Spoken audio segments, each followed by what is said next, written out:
If somebody shows up to my door and says, "Hey, I want to buy a franchise. How much money can I make?" This probably isn't the business for you. Our goal is to find people who want to blend passion and purpose. We want people who have great character because you're working with kids and you're working with parents and need to build relationships. We want folks who are coachable, and I think every franchise is going to say that because every entrepreneur they can go do it themselves. But if you're buying into a franchise, you're buying into a system, the team, the playbooks. Hey, everybody, and welcome back to another episode of Behind the Franchise. As always, I'm your host, Paul Ehlinger, and today I'm super excited. We've got Coach Jay on, which I love that we call you Coach Jay. Jason Thank you, DeRocha Sam. from Sportball. Jason, thanks for being on today. Thank you so much for having me, Paul. I really appreciate it. Yeah, no, I'm excited for it. You guys got a great background. I mean, you can't go wrong with the gym. Yeah, I mean, I wish we actually had this. We have a smaller gym at our corporate office here in Toronto, Ontario. But yeah, this background when it first came in, I said, "Did Sportball get a gym?" And they shared that with me. So yeah, I love it. I love it. And, for those who may or may not know you, Jason, kind of who the heck are you? What are you doing at Sportball today? And then maybe just give us a taste of your journey to kind of get there, because I think atypical to a lot of people, you've spent a lot of time at one location. You're 100% correct. I spent I would say my entire professional career has been at Sportball. I've been with the company for 20 years, just over 20 years. Yeah. Started as a part-time coach. I have a cognitive and behavioral background working with children with Interesting. additional needs and exceptionalities. And when I started with the company 20 years ago, the founders of the company, Mark and Camilla Gelgor, asked me to come on and take the methodology and adapt it for children who may benefit from understanding a little bit more of the social skills component of sports. Hmm. So that's how it started for me, and I fell in love with the business right away. First of all, I've always wanted to get paid to play sports, and who Yeah. doesn't, right? And Yep. unfortunately, I didn't become a professional athlete, but this is a close second. I get paid to work with children, work with people, play sports. It's the kind of job that I feel like I would do if I never got a paycheck. I That's love how I that. kind of sum that up. Yeah. And so, had a chance to really learn the business from the ground up. Started as a part-time coach, developed some programs, adapted programs, and then moved more to our mainstream typical classes. Hmm. All children benefit from social skills Absolutely. development. And so we started integrating that into our mainstream methodology. The founders, thankfully, were really happy with my work, and they gave me the opportunity to become the director of training, Yeah. and then eventually support franchise sales and development. So really had a chance to see this business through almost every lens you can look at it with, and now I'm the vice president at Sportball, and really excited to help continue to expand this around the world. I love that. It's just a different version of hoop dreams, right? You still ended That's up you exactly still ended right. up on a basketball court. Yes, sir. What landed you in franchise development, sales growth? Having the opportunity to kind of grow from within, and I'm sure you had a lot of choices between where you could kind of go on the Sure. organizations within the team. Yeah, I mean, it boiled down to when I started. It has a lot to do with timing and maybe a little bit to do with personality. I think Sure. when I first started, we were only in Toronto, Hmm. and we were just getting into Vancouver and to Austin, Texas. Those are the other two areas that we approached after Toronto, and so at the time, it was more understanding the methodology, understanding how to start a location, how to connect with families, how to build relationships and develop trust, and then that training system that allows you to replicate that Yeah. after location after location. And so when we finally started to get interest from potential franchisees or franchise candidates, it was almost by default. Jay understood the methodology, he understood the Sure. training systems. I had a good understanding of how to build relationships, and so as franchisees came on board, it just made sense for me to be put into a position to train and support them, Yep. and then to continue to visit their market and to build out the business. So I'd love to take a lot of credit, but I really can't. I was surrounded by some phenomenal mentors throughout my Yeah. career, who understood this business from the grassroots level, and they shared their vision with me. And fortunately for me, I fell in love with it, and I was able to, even though I wasn't the business owner at the time, Mm. I was able to treat the business like I owned it, Yeah. and that just spreads really, really quickly to everybody that you work with. Yeah, it makes a ton of sense. And I have to imagine, like, going into conversations with potential franchisees, being able to say, like, hey, I've been here for longer than everybody's franchise agreement that's signed in the last 10 years. Like, Yes. you've lived a whole cycle. And I think that's a pretty unique thing to be able to offer as you're going through the development process. How much does that help building that trust factor as you are bringing in people who, may even just be new to the entire franchising industry as a whole? Yeah, I mean, I think it's everything. I Yeah. think that they're able to trade on your experience to a degree. you recognize it's a very humbling experience. A lot of this came through trial and error. Like Yeah. we're in business for 30 years, but Hmm. success really, it allows you to throw a whole bunch of things against the wall and just see what lands. Yeah. And then when you have a franchisee who's starting a journey, you know what it feels like to Yeah. knock on Sure. that door for the first time and ask if it's okay for Sportball to run a program here, whether it's a school or a community center. That first moment where you're hiring your coach and you Yeah. don't have a lot to offer them in terms of like coaching hours. So Sure. it's like I have a part-time job that I kind of can offer you, but I'm still building this business. And then that first time you meet your customer, the Mm. parent and the child that walks into your program, so that you can deliver this incredible experience that hopefully develops a passion for physical activity in this child's life, so much so that this parent becomes your biggest advocate. Yeah. One parent tells another, tells their community partner, tells their school, and then all of a sudden Yeah. you're building a business. So, being able to say that I've gone down that road before, I'm sure is very reassuring to a lot of franchisees. And this is a relationship business. And so if you can 100%. connect like that with someone right out of the gates, then it's like you're on the journey together. Yeah, no, I mean it makes a ton of sense, and I'm curious. You've been there for 20 years. How has the model changed, right? Like, how has sport ball changed? I'm sure it's gone through phases, iterations. Yeah. What were the biggest kind of strategic changes you were kind of a part of over the last 2 decades? Yeah, that's a really great question. At our core, I'm really proud to say that sport ball is what it's always been. Yeah. It's a non-competitive sports instruction company for children from the ages of 16 months to 12 years old. Yeah. And our focus really is a child-first approach. We're Mm. not here to make the next professional athlete. We're here Sure. to develop the next, human being that Yeah. hopefully has a wonderful sense of self confidence and competence, that develops a passion for sports and physical activity.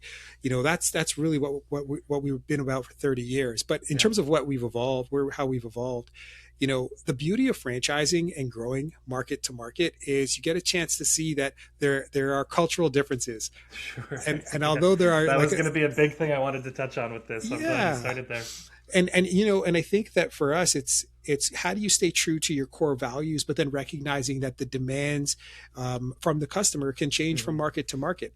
Yeah. And so what we started with initially, we were maybe a little bit old. We started at maybe 3 years old, Mhm. and then we started to see, well, parents want to stick around in the gym and learn some skills with their kids, because as kids grow up very quickly and you don't Sure. think mom and dad's cool after a certain age.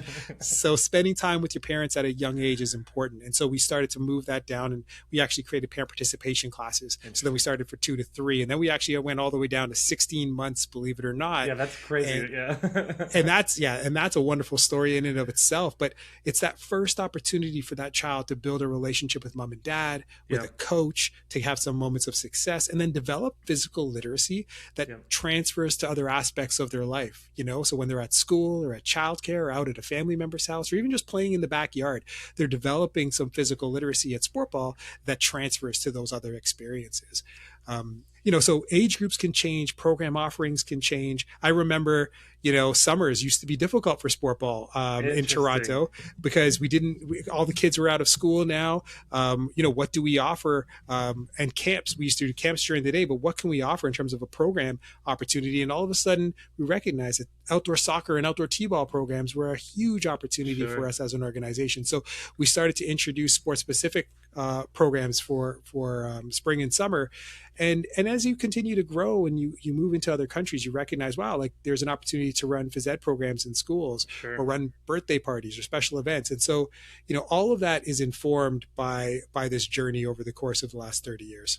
Yeah, no, I love that. And I'm curious, from your perspective, as you guys are in multiple country markets now, international, does the development process change at all? Like, is the franchisee buyer from one country different than a franchisee buyer from another country? And how do you typically address that? Yeah, that's a good question. I think that the U.S. is interesting. They're more entrepreneurial, I would say, the franchise candidates that come through. But one of the things I think that makes sport ball very special is that we know who we're looking for. Like our Sure. person is our person. Yeah. So You guys we're have looking. 30 years of experience finding that person. That's it. Yeah. So if somebody shows up to my door and says, hey, I want to buy a franchise, how much money can I make? This probably isn't the business for you. Our goal is to find people who want to blend passion and purpose. We want people who have great character, because you're working with kids and you're working with parents, you need to build relationships. We want folks who are coachable. And I think every franchise is going to say that, because every entrepreneur, they can go do it themselves. But if you're buying into a franchise, you're buying into a system, the Yep. team, the playbooks. So you're not reinventing the wheel. So if that's the case, then you need to be coachable. Yeah. And lastly, especially for kids, like, you got to actually care about working with kids. It Sure. matters, That would be helpful. Yeah. Yeah, it matters. I always say, like, the best performance review is being in a room with 23-year-olds holding a soccer ball staring at you. Yeah. They'll tell you right away whether or not you're doing a good job. So the only way you're going to be successful is if you actually want to be in that room and you want to make an impact. Yeah, no, that makes a ton of sense. And man, as you're talking about Sportball, I just hear all these similarities. I've interviewed Stacy Ryan, who's the CEO of School of Rock, on here, and they sell a very similar idea, right? Which is like, hey, it's not about them becoming the best musician. It's about them gaining these skills that are actually just societal skills. They help them feel less lonely, less depressed, more engaged with their peers. How much do you guys lean into that? Like, I grew up playing sports. I still play in leagues. Like, I think it's a core aspect to kind of who I am. Like, I like team participation. How much do you guys lean into that from the Sportball brand? It's everything, honestly, Yeah. Paul. Like, you think of it, because we started 16 months, that our niche really, if we go 16 months to 12 years old, but Yep. the critical age, I think the gap that we fill as an organization is at 0 to 6. There's Sure. very few multi-sport experiences. There are some there are some companies that will focus on 1 or 2 sports, but not that multi-sport approach. So for us, like, exposing children to sport at a very young age isn't just for them to pick up those skills so they can go play pickup basketball.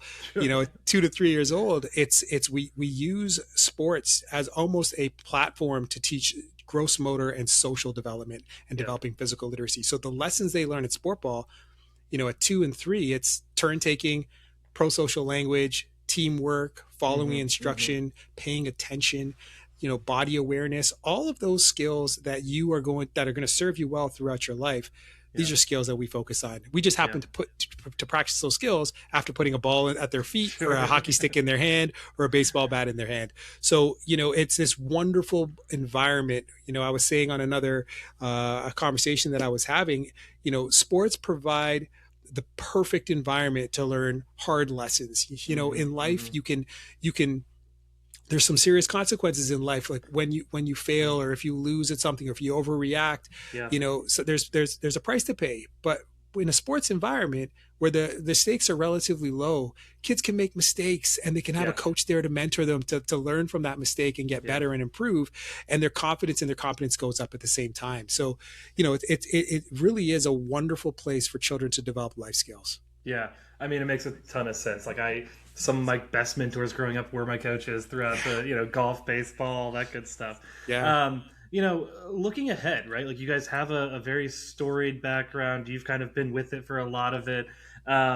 You're clearly still excited and passionate about what you're doing. Like, Sure. what are the next 10 years? Where do you see Sportball going? And maybe where do you see, you pushing the brand internally from your role? Sure. So, I mean, I'm very fortunate to be able to be here long enough to answer this question. Thank you for asking this. Our goal really is, how many children can we reach? Yeah. Right now we're sitting at around 70,000 children a year. That's awesome. Our goal is to hit 100,000 by 2028. I think it is well within reach. Yeah. We want to partner with the right folks who believe in making a difference in their community, who blend passion with purpose. Look, we're not looking for perfect entrepreneurs. In fact, we're actually looking for talented but imperfect. Sure. That's kind of our motto, because we have the playbooks. We know who we want to partner with in order to grow. We know what we need to do. Yep. We just need to have the folks that can help spread this mission of getting children physically fit and active at a young age, so they can have a confidence that's going to allow them to be healthy at older ages. If we can be, so that would be one. The other thing is, I'd love to be a part of preventative care, meaning that we hear so much fallout at older ages when it comes to cardiovascular issues, obesity, Sure. Sedentary behaviors going up with all the screen time that kids are on. And I'm not a perfect parent. My kids I find my kids on screens a lot more often than even I would like. Yeah. But to be a part of a business that can be a part of the solution, Yeah. to get kids active and engaged at a young age, so that maybe when they get older, they'll start to feel like physical activity is as important as brushing their teeth. Yeah. That's kind of what our goal is. And so, yeah, our goal is to reach as many kids as we possibly can, to be a part of that preventative care model so we're not dealing with health issues down the road, and Yep. then to give not only franchisees an opportunity, and business owners an opportunity to have a business that they're genuinely proud of, Yep. but also the young professionals that they hire, Yeah. like young coaches searching for their career, trying to figure out what to do next, especially in this AI driven world where a Sure. lot of these computer jobs are falling by the wayside. Here's something, here's an experience that I believe is going to be AI proof, Yep. the human experience. Yeah. That Yeah. to me is going to be the hottest commodity because it's going to be few and far between. And Yep. what parent's going to want their child to be coached by a robot? You're going to want that human experience with their child to make that connection. So sport ball is perfectly positioned for that. Yeah, no, my wife is a clinical psychologist. I think we talked about that a lot, where it's like, in theory, you could go talk about your problems to ChatGPT, but there's a level of empathy involved that really makes that effective, right? And I think Right. you guys benefit from that as well, just at the scale that you guys clearly Yeah. benefit from it at. I'm curious, maybe a little tactically, just as you grow country to country, what's the decision behind how you do that? Using a Mm. master franchise agreement versus an area development, or just going and doing direct franchising. How have you guys kind of made those decisions, and do you think that'll change moving forward? Yeah, it's a good question. I think obviously we did start programs in Singapore in 2010. We have a franchise in Singapore that's been running programs successfully since then. We are going to be launching in New Delhi, India in Yeah, May, which is great. But I would say those were more opportunistic. The sure. right operator came along. Both Just of so those happened to be operators, based over in Asia. right place, right time, Yeah, identified the gap, and hit the three C's. They had the character, the coachability, and they cared about kids. yeah. Um, but we are taking a very strategic and focused approach to development in the U.S. Hmm. particularly.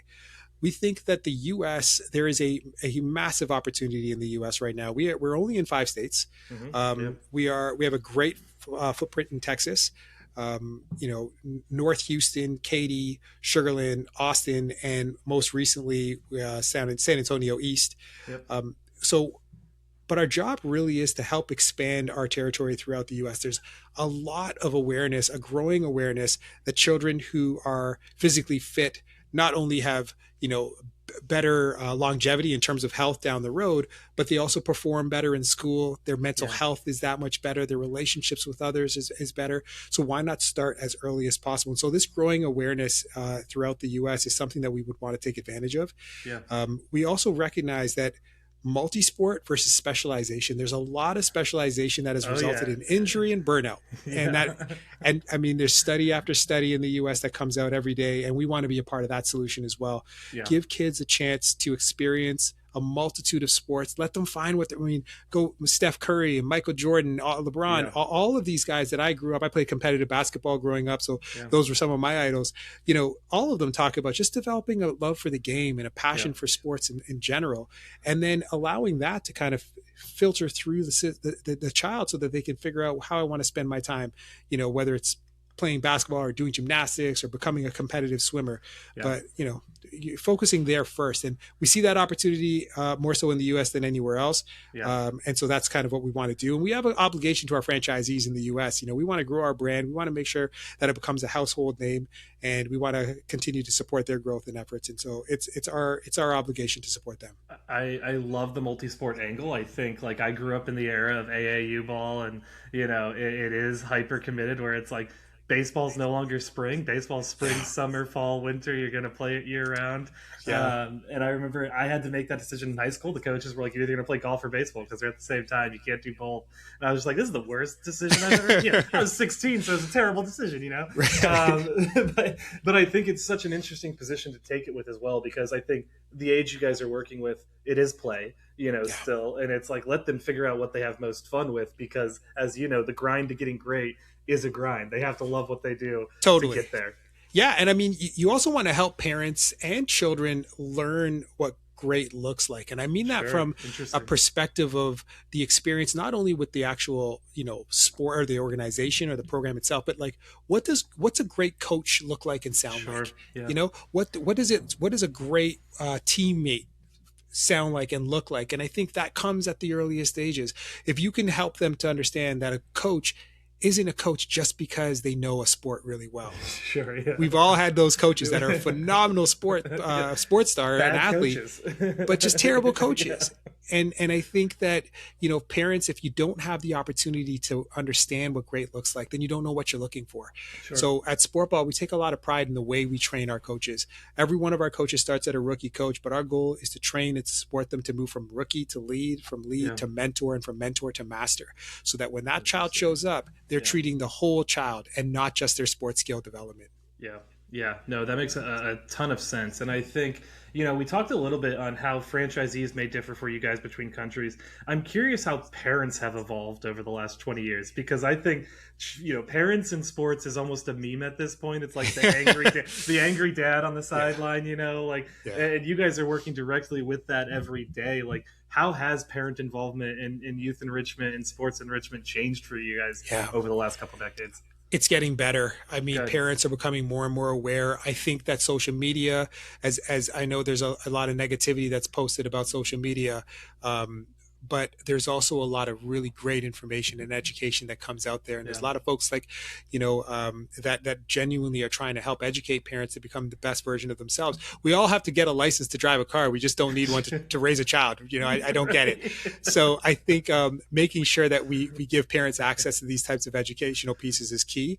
Parents that have come to us because of the age we start at, there's a lot of the openness and willingness. Just like, I don't know what I don't know. Like, yes, let's figure it out. Yes. Yeah. And so I think it's incumbent upon us, anybody that's in this space working with young children, to coach with purpose, meaning like not just to make a difference in the child's life, but also how can I educate the parent? Does the parent understand why I'm doing what I'm doing? Do they understand why I'm doing the skill practice, why I'm doing this lesson, why I'm speaking and interacting with children in this way? Sure.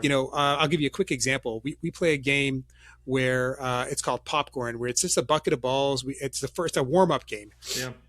We take this bucket of balls and we toss it all over the gym. And for kids 2 to 3 to see a bunch of colorful balls pop in the air looks like chaos. And it's just like mayhem. Yeah. And this is like the most amazing thing. And then the coach says, boys and girls, you have to pick up those balls and bring it back to the basket. And there's different ways they bring it back to the basket. But for a parent who doesn't work with children, it just looks like complete they're chaos. just like, what have we done? Yeah. Yes. And I thought I was coming here to learn basketball. Yeah. Why are we chasing these balls around? Throwing things everywhere. Yeah. And I remember a dad walking over to me afterwards and say, Jay, I don't know, why do you play that game of popcorn at the beginning of every class? And I said, are you serious? And he goes, yeah. And I said, well, it's your child's first opportunity for success. And I said, every single kid in my class can pick up a ball and put it in the basket, and I can give them a high five and say, wow, you are so smart. Yeah. Well done. And then all of a sudden I build that trust. And then when I'm ready to hand them a golf club or a tennis racket, well, Coach Jay didn't let me down. That game was awesome. Sure. He gave me some positive praise. Let's see what else he's going to teach me with this golf club that I'm holding for the very first time. I said, so it's a great chance for me to just build some trust with your child, give them an opportunity for success, and reward them with some positive praise. And the dad's like, I did not see that. That is awesome. Sure. Play more of it. That's really cool. So I do think that parents are becoming a little bit more open to the idea that they don't know what they don't know. Yeah. And there are some cultural differences though, from Canada, I would say there's very developmental. There's a focus on just giving kids exposure.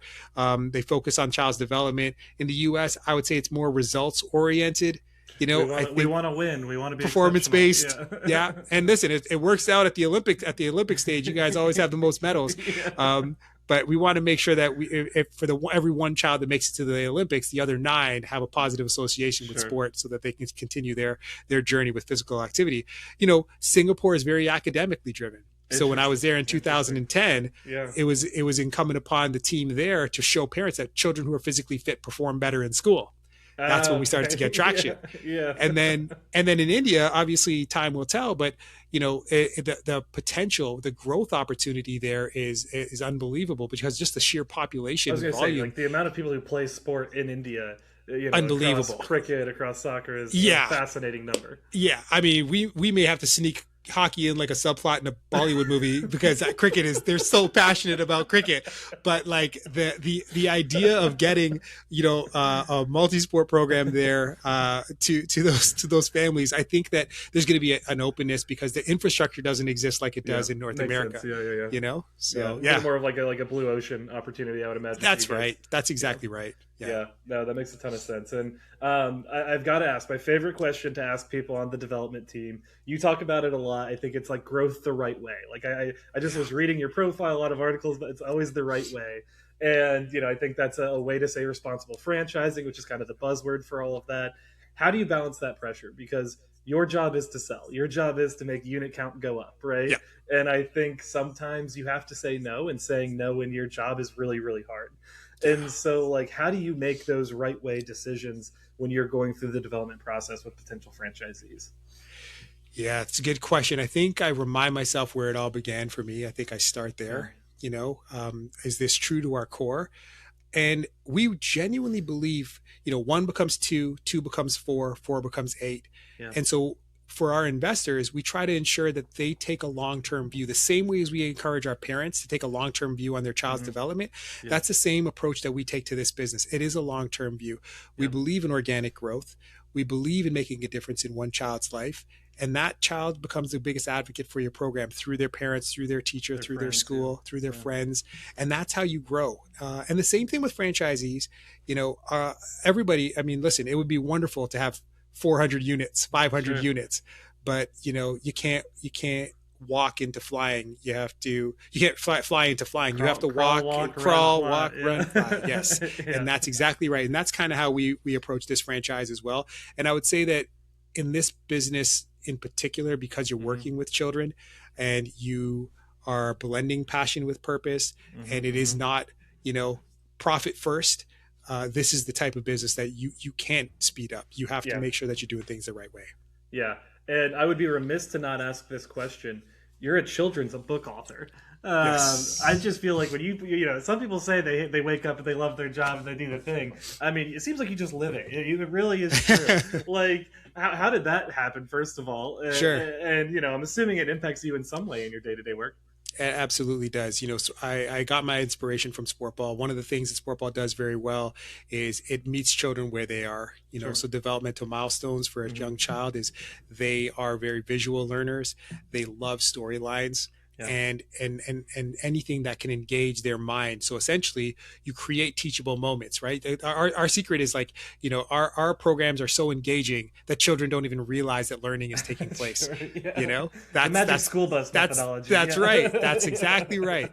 So when I was in Singapore at the time, and I was coaching some of the kids, and I was telling stories in my classes. And then when I came back to Canada, some of the parents had reached out to the coaches there and said, Mhm. "Where is Coach Jay? We need his stories. Our kids are asking for these stories."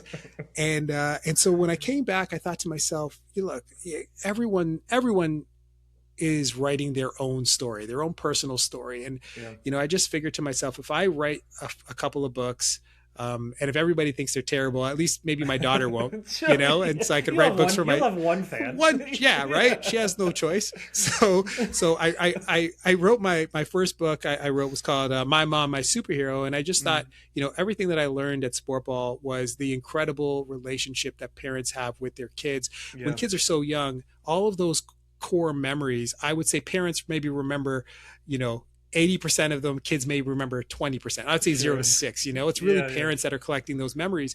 So I thought to myself, like, I'm gonna write a book so that children understand as they grow older the impact that a parent can have on Interesting. a Yeah. child and the relationship that they can have. Yeah. So that really informed the process. And as I started writing stories and telling them in my classes, it grew to the point where I would meet other people, parents at Sportball classes, and I'd say, Yeah. "I've got a story to tell. Yeah. I want to write a story too." So it's been this wonderful synergistic experience where my stories as an author and publisher now inform my journey at Sportball, Interesting. and Yeah. and what happens at Sportball informs Junior Storytellers, which is my book publishing company. And Yeah. the truth is, if I was to boil this down for children at Sportball, our goal really is to help children become the hero in their own stories. Yeah. If you think about it, they all That's so started at a cool. Sportball program. They're all nervous. They're all shy. They're all Yeah. apprehensive. They Yeah. don't develop those skills. And then they go on that hero's journey. And Yeah. eventually, hopefully, through their experience with us, they can rewrite their story to become their own hero, which is our goal for all children in our programs. I love it. I mean, it's perfectly aligned. Makes a ton of sense. And you probably have more than one fan. I hope so. Yeah. One to two, two to four, four to I eight, have right? two. Yeah, I do have two daughters, so I definitely have at least two fans. That's awesome. And I have to ask the name Sportball. I mean, I just love the name Sportball. Yeah, It just yeah, is what it is. Like, what's the yeah. story behind it? So, I mean, I have to give all credit to the founders, Mark and Mhm. Camilla Galgor. It was one of those things where it wasn't basketball, it wasn't volleyball, it wasn't Sure. hockey. It was, and I think for them, it could be any sport.